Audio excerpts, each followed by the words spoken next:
thank you ever so much for the opportunity to come along and speak to you tonight about the Council's community conversations. This is part of a series of conversations that we're having with communities. I started in Hawick on Tuesday night. There's a session in Kelso tonight, and they'll run through to the 3rd of October, which I think is going to be in Eyemouth. Don't hold me to that, but it will certainly be in Berwickshire as far as I'm aware. And what I'll do at the end of this discussion is I'll just put a link into the chat that will take you to the council website and set out when and where those conversations are happening.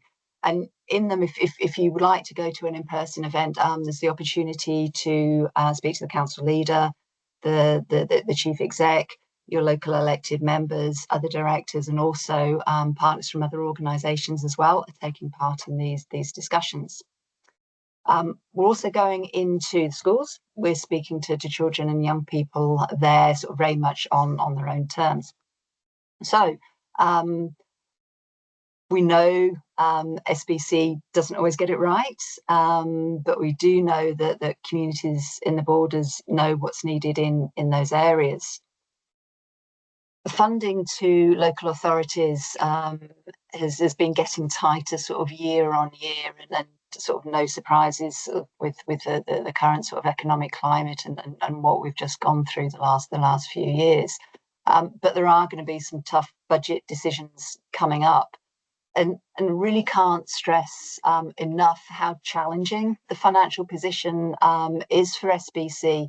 And looking at the huge range of services that SBC delivers, just to see how we can fit those within sort of this reducing budget.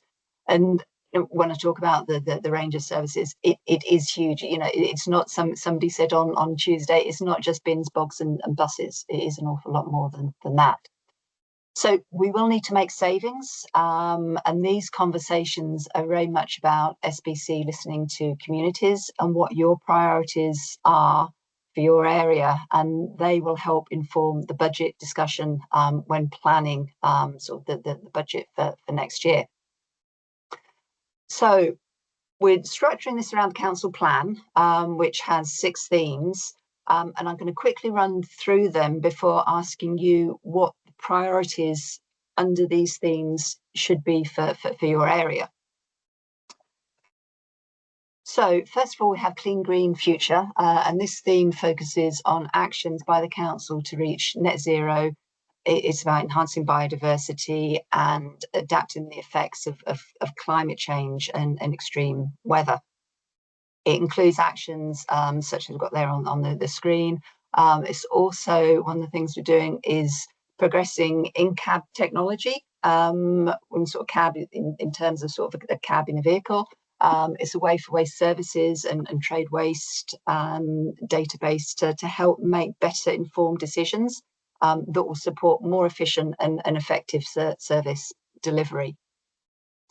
So moving on to the next area, which is fulfilling our potential.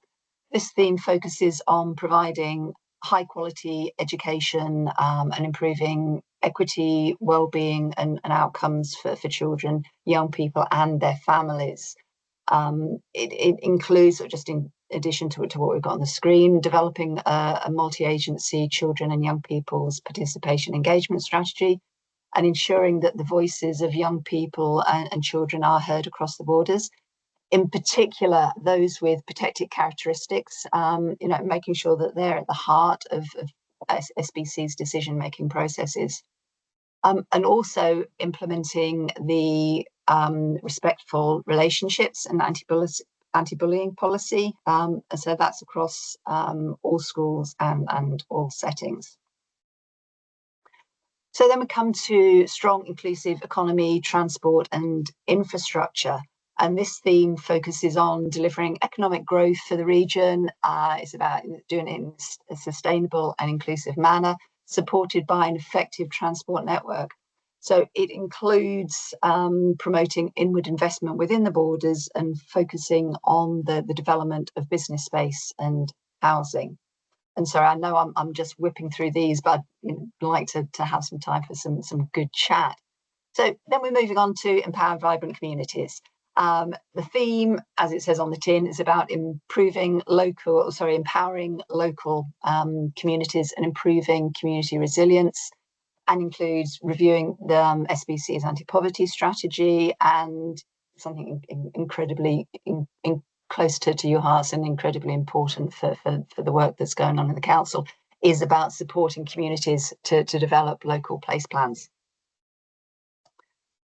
So then moving on to good health and wellbeing, the theme is about focusing and ensuring that people in the borders are supported to take control of their health and wellbeing, and can enjoy as good a quality of life as possible, including things like commissioning an advocacy service for children and young people up to the age of 26, and about improving those services.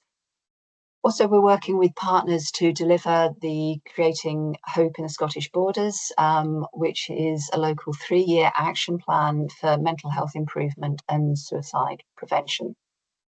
And then the last one I just want to mention tonight is working together in improving lives.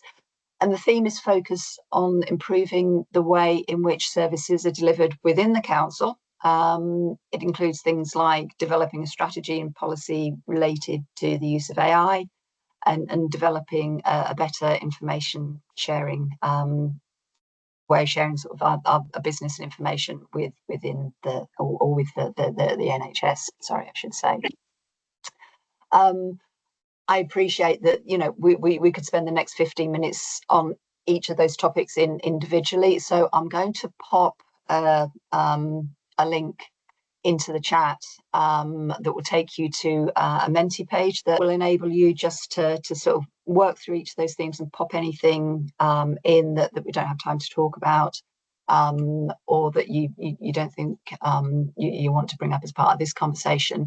I would ask, if you pop something in, can you just after it put the town or village that you're in, just so we can then sort of see which part of the borders it's relating to, just when we're pulling all of these together.